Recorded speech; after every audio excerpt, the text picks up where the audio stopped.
بسم اللہ الرحمن الرحیم۔ سب سے پہلے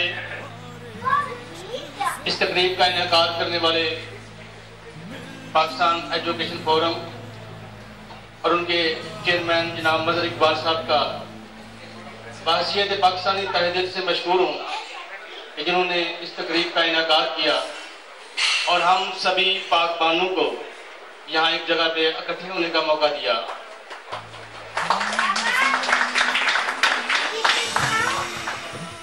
جناب من، پاکستان مارز وجود میں اس بنیاد پہ آیا، کیوں آیا؟ علامہ اقبال رحمت اللہ علیہ، قائد اعظم رحمت اللہ علیہ نے آپ کو اسلام کے نام پر ایک وطن دے کر کے اقبال نے فکر اور نظریہ دیا۔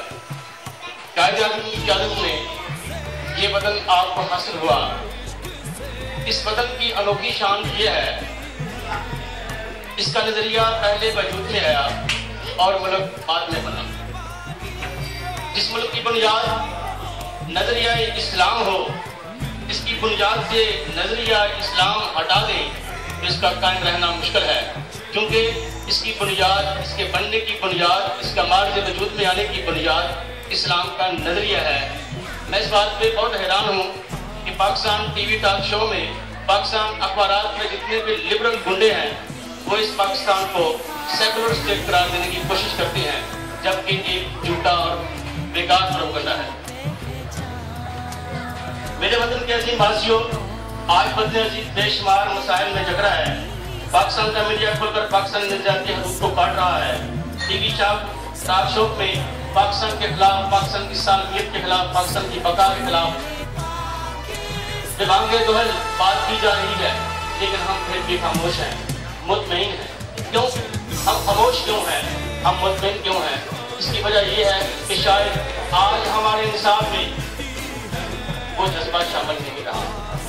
آج ہمارے نصاب میں وہ شاید ہندوستانی نصاب کی کچھ باتیں شامل کر لی گئی ہیں، جس کی بنیاد پہ آج سے 20 سال والا پاکستانی اور تھا، آج ہماری سوچیں کسی اور محور کی جانب گامزن ہے۔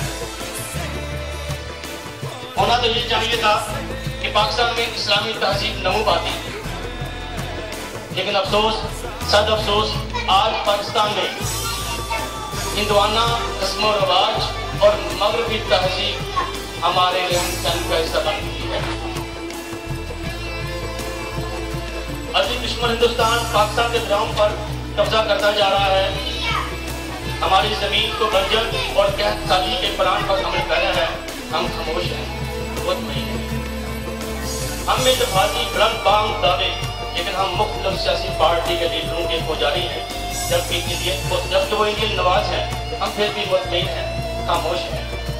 کشمیر جو پاکستان کی شرح ہے، ہندو کے پنجے میں ہے، کشمیر کی مائیں بہنیں ہماری مدد کی منتظر ہیں، ہم خاموش بھی ہیں، بے حس بھی ہیں، ان کی مدد بھی نہیں کرتے، بلکہ کشمیر کا معاملہ یہ کہہ کر ہم ختم کر دیتے ہیں کہ یہ تو ان کا معاملہ ہے، یہ تو کشمیریوں کا معاملہ ہے۔ یاد رکھیں، اگر کشمیر پاکستان کا حصہ نہ بنا، اگر آپ کشمیر ہندوستان کے پنجے سے نہ نکال سکے، تو پاکستان کا قائم رہنا کسی بھی صورت ممکن نہیں ہے، کیونکہ شارع رہو ہماری، جب دشمن کے قبضے میں شارع ہو تو پھر یہ حقیقت ہے وہ اس شارع کو کسی بھی ٹائم دبا سکتا ہے۔ اس کا اظہار اس نے 10 سال سے کر دیا ہے کہ جناب پہ بغیر ٹائم بنا دیا، باہر لگا کر انڈین مقبوضہ کشمیر میں بسنے والے ہمارے امام قائدوں کے اوپر ظلم کے پہاڑ توڑ دیے، لیکن ہم خاموش ہیں۔ ہمیں ڈرامے چاہیے، انڈین چینل چاہیے، اسٹار چینل چاہیے کہ وہاں پہ اچھے ڈرامے چاہیے۔